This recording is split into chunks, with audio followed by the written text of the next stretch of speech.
Bonjour à tous et bienvenue dans cette vidéo où nous allons découvrir ensemble le tarot Super Lunaris, qui est un tarot auto-publié qui vient des États-Unis et qui a été pour moi une belle surprise. C'est-à-dire je pensais qu'il me plairait, mais je ne pensais pas autant accrocher avec les représentations. Donc on va découvrir ça ensemble. Alors donc il arrive dans une boîte avec un rebord aimanté, un rabat pardon, aimanté.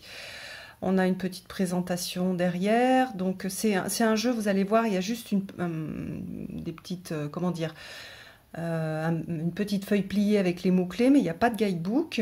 Il est basé sur le Rider-Waite, donc on peut utiliser les significations classiques du Rider-Waite quand on a les cartes.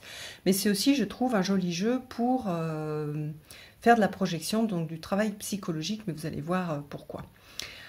Alors, donc, il a été fait pour le développement personnel, la transformation, et puis pour reprendre du pouvoir. Alors, hop! Donc, on a quelque chose de super joli. Alors, au début, quand j'avais vu le titre, je m'étais dit, ça va être très astral, dans les étoiles. Et en fait, pas du tout. Je trouve que c'est un jeu qui est très, très terrien. Comme on peut le voir ici, même s'il vole un peu dans le... il vole dans les airs, mais il y a vraiment quelque chose de chaleureux et lié à l'incarnation que j'ai beaucoup aimé. Alors, je vous montre quand même le petit guide.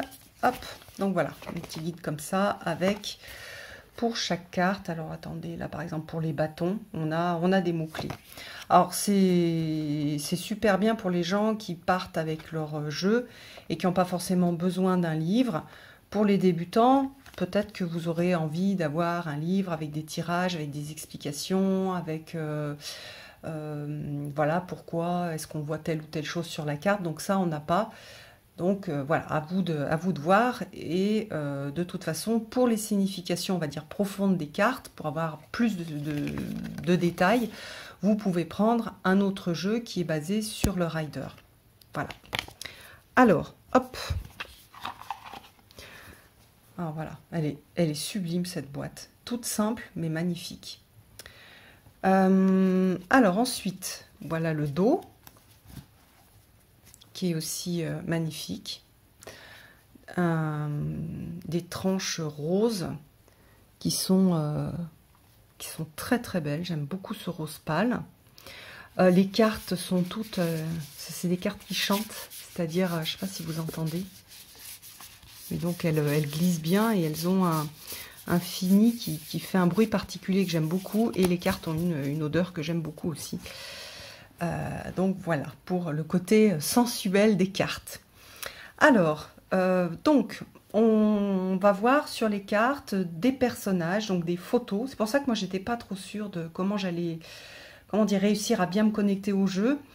Et en fait, si. Et donc, on a des photos, donc des personnages, et puis ensuite des photomontages, un travail sur les couleurs, sur les textures un petit peu aussi. Enfin, oui, c'est ça, sur les textures. Il y a des endroits, il y a du flou, voilà, il y a un gros travail au niveau de la photographie qui est super chouette, et j'ai trouvé que le jeu, en fait, il y a plein de choses qui vont me parler, ce côté très aérien du fou, avec le coucher de soleil derrière. J'adore les couleurs, je le trouve vraiment magnifique. Le côté un peu chamanique du magicien, qui est en fait une magicienne.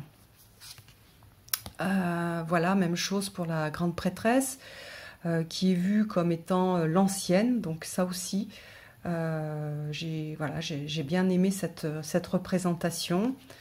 On a une très belle impératrice aussi, avec l'aspect enfin, on a l'aspect beauté avec la nature, etc. Et puis on a l'aspect maternité aussi, qu'on retrouve beaucoup dans le Rider et moins dans le Marseille.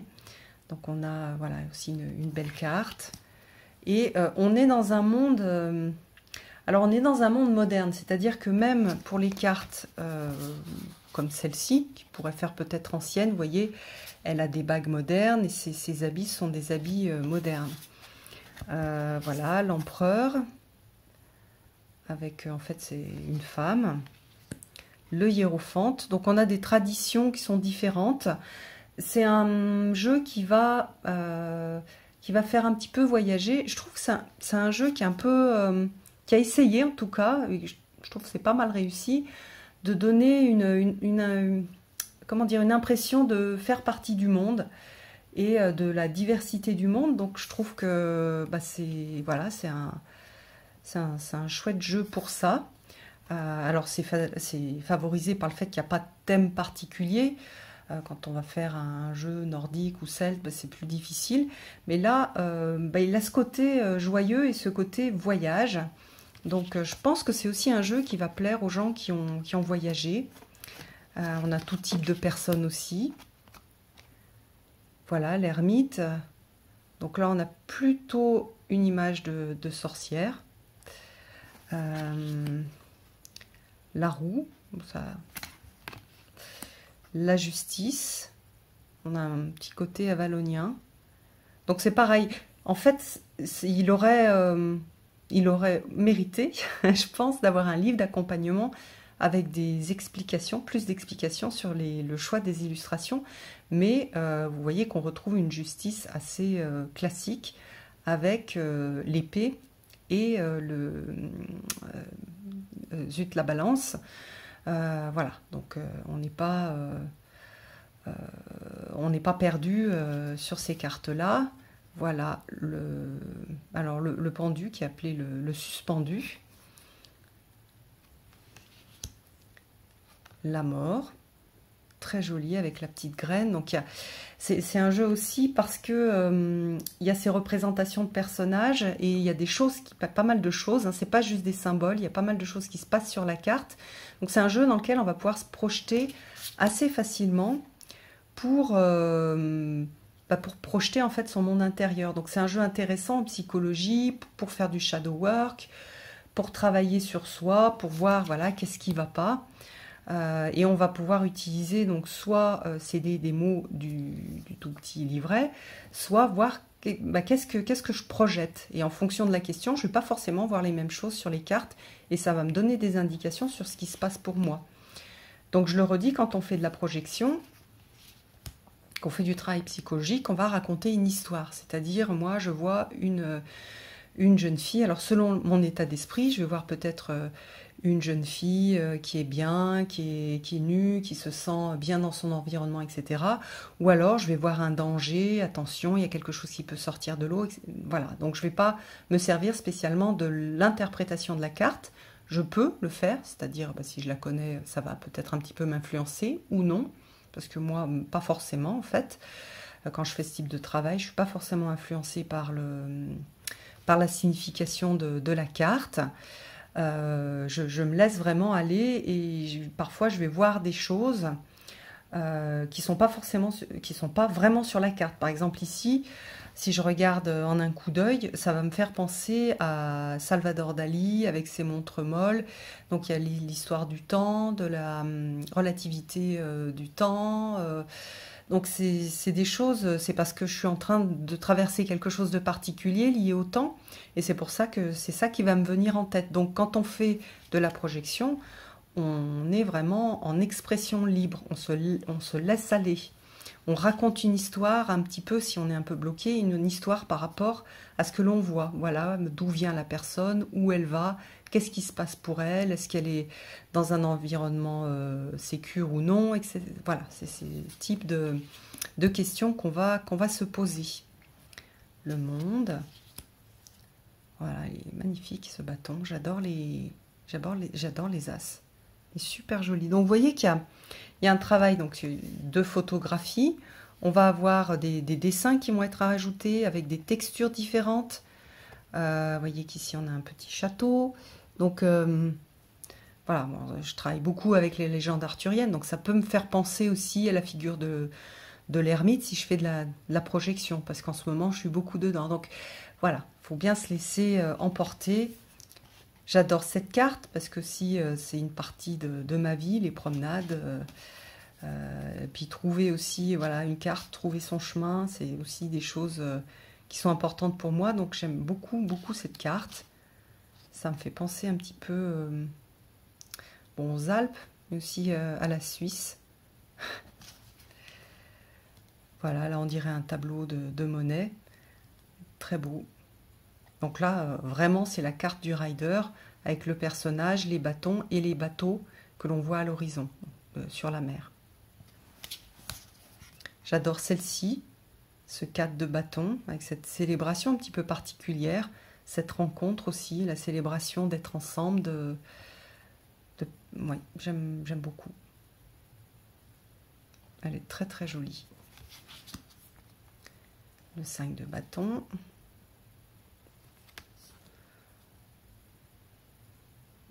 Donc on voit, c'est presque de la capoeira, donc on a plus cette idée d'entraînement et de... Sympa. Le 6. Donc vous voyez, à nouveau un personnage assez moderne finalement. Le 7. Un mouvement peut-être de karaté. Bon, le 8, c'est ultra classique. Pour du rider, bien sûr. Le 9 aussi. Et le 10, bon, ça me rappelle l'Amérique latine, avec lesquels j'ai surtout le Pérou, voilà, une histoire d'amour qui est liée à la famille. Le page de bâton. Le cavalier, alors j'aime bien que les cavaliers soient un peu voilà, sur des chevaux et avec ce côté vraiment chevalier. La reine, très jolie reine. Alors on retrouve le chat, on retrouve les tournesols, le roi, avec la salamandre, qui est l'animal qui est associé à l'élément feu. Oui, c'est bien une salamandre. Donc ensuite, on a les coupes, et là vous voyez qu'on a quelque chose d'assez voilà, d'assez chrétien dans la représentation. On a vraiment voilà, on a le Saint-Esprit, l'Eucharistie. Donc c'est aussi, je trouve, intéressant, mais avec dessous les lotus. Donc voilà, une représentation intéressante, je trouve. J'adore ce 2 de coupe avec cette idée d'aller à la rencontre de soi-même, hein, d'un personnage devant un miroir. C'est très intéressant en fait comme façon de voir les choses. Le 3 de coupe. Le 4. Donc vous voyez qu'on a des représentations un peu plus urbaines, avec un personnage habillé, voilà, avec une jupe serrée, on l'imagine avec peut-être des talons, et puis des gens plus... alors là on dirait Colombo. Voilà, on a quelque chose de sombre. Il y a vraiment, c'est super joli, il y a des compositions de photos et de peintures, j'ai l'impression, qui sont vraiment très très belles, ou de modifications de photos, c'est très très joli, pardon. Le 6, très mignon aussi. Voilà, le 7, le 8 de coupe. On dirait qu'on a une éclipse, donc intéressant aussi. Pareil, ça, je trouve que c'est... Alors ça ne gêne pas du tout pour avoir la compréhension des cartes, mais ça aurait apporté un plus et une sorte de meilleure... Enfin, une possibilité de rentrer dans une grande intimité avec les cartes. Le 9 de coupe, alors c'est intéressant parce que on a l'impression que le personnage a l'air d'être dans un bar, et on l'a déjà dans certains tarots, notamment le Bohemian Gothic, non,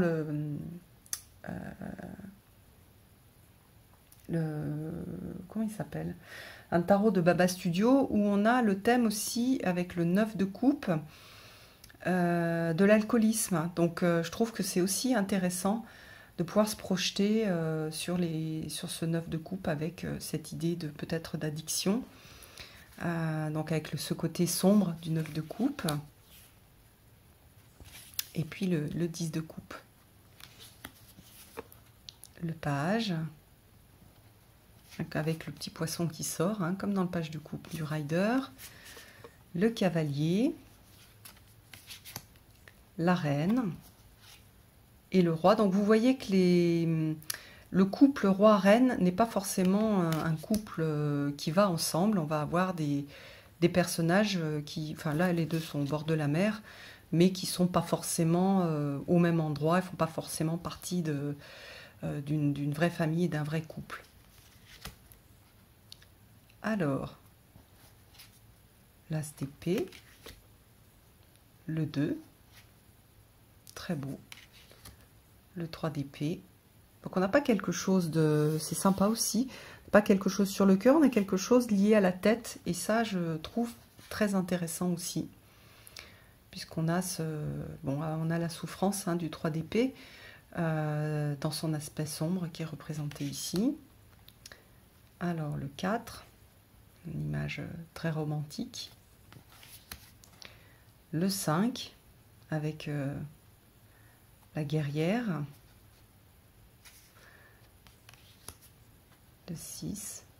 Donc c'est pas un jeu qui... Voilà, c'est pas un jeu lié à l'histoire, c'est plutôt voilà, une composition personnelle, une interprétation personnelle des cartes que je trouve intéressante. Il est sympa aussi ce 8 d'épée, avec un peu... voilà, on a cette façon de penser, on est dans des rails, et on va pas se poser la question, on va pas ouvrir les yeux pour aller ailleurs. Voilà, on est tout le temps sur ces schémas de pensée qui sont enfermants. Donc intéressant aussi. Le 9. Vous voyez qu'on a... c'est pareil, c'est intéressant, un arc-en-ciel sur le personnage qui apporte aussi quelque chose, une sorte d'espoir dans ce 9 d'épée, qui est assez... voilà, qui est triste quand même. Et le 10, où on ne va pas avoir du sang, on a quelque chose de plus symbolique avec une robe rouge. Alors, le page, le cavalier, super beau cavalier, la reine et le roi. Donc, vous voyez ici, c'est vrai que là, on n'a pas quelque chose de très... On a quelque chose de moins contemporain, plus, ça fait un peu plus style, voilà, c'est le roi Arthur, ou c'est un roi, voilà, un roi moyenâgeux. Ah, j'avais pas vu un papillon. Le papillon a l'air d'être lié. Non, il y a les oiseaux en fait. Oui. Bon, donc en tout cas, on a des papillons sur les deux cartes. Je vous montre un papillon sur le casque. Donc il y a plein de petits détails à aller découvrir. Super beau aussi. L'as de denier. Le 2, bon, classique.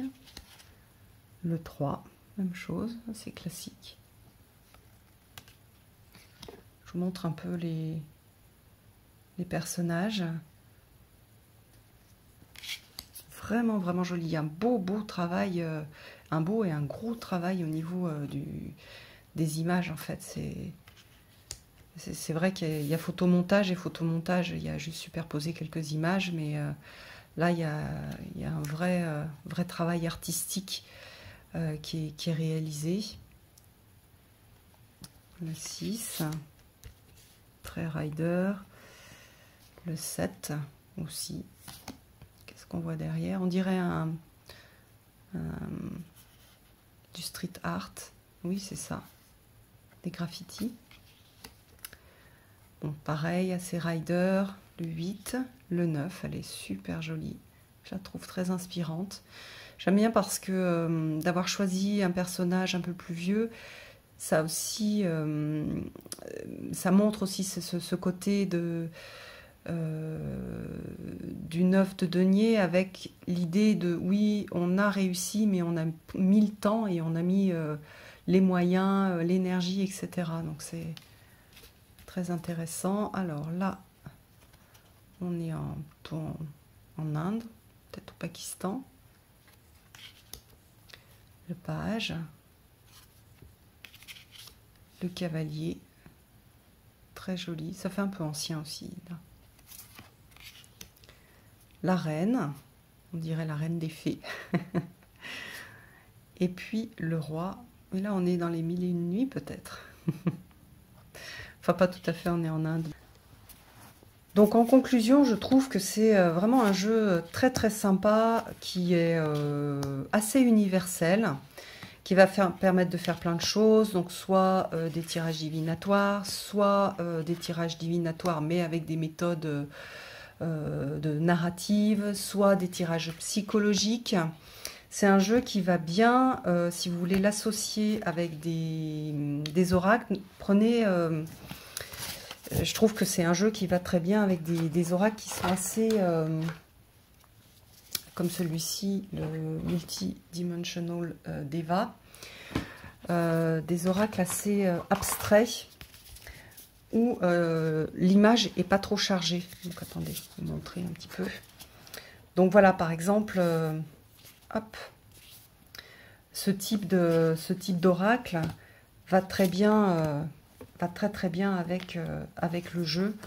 On a un très très beau rendu et on a une sorte de, vous voyez en plus, parfois il y a des continuités, il y a des choses qui vont être rappelées par rapport à des endroits de la carte de tarot. Donc on va avoir des choses hyper intéressantes avec ce type de jeu. Donc là, je vous ai montré Multidimensional Devas. En mass market, vous avez les œuvres de Rassouli, par exemple. Donc voilà, je trouve que c'est super, c'est vraiment super intéressant de l'associer à ce type de jeu qui va apporter un côté plus spirituel. Donc celui-là, je trouve qu'il a ce côté très, il a un côté très terre à terre, même s'il s'appelle Super Lunaris. Je trouve qu'il devrait être plutôt appelé super terrien. Il est sur le quotidien, sur la psychologie aussi, moins sur la spiritualité. Et donc de l'associer à un jeu plus spirituel, si on veut avoir aussi cette information. Regardez comme c'est beau avec ces cartes-là. C'est vraiment... Il y a vraiment des... Oui. Des rappels, des choses qui peuvent, voilà, qui peuvent résonner. Donc avec un jeu plus spirituel, il va aller très bien, et comme ça vous allez avoir une vision un petit peu complète de votre tirage. Et puis voilà, donc en résumé, c'est un jeu, c'est une belle surprise pour moi, c'est un jeu qui me plaît beaucoup et que je recommande. Pour ceux qui ne parlent pas anglais, de toute façon, il y a très peu de choses, il y a juste des mots-clés, donc la traduction avec Google Trad, elle est hyper facile. Vous pouvez même vous faire une photo, demander la traduction avec Google Trad, et vous réimprimez exactement la même, le petit livret en français. Et puis surtout, vous pouvez utiliser un de vos livres sur le rider, que ce soit un livre spécifique sur le rider que vous avez acheté, on va dire, à part, ou si vous avez un autre jeu basé sur le rider, et il y en a beaucoup, hein, la plupart des gens, vous avez des jeux basés sur le rider, un jeu de Ciro Marchetti ou des choses comme ça, vous pouvez utiliser ce livre pour pouvoir avoir d'autres perspectives sur les cartes, ou avoir un texte avec des phrases pour vous accompagner dans le tirage, et pour avoir aussi des idées de tirage, des propositions de tirage. Voilà, je vous embrasse tous et je vous donne rendez-vous pour une prochaine vidéo. À bientôt!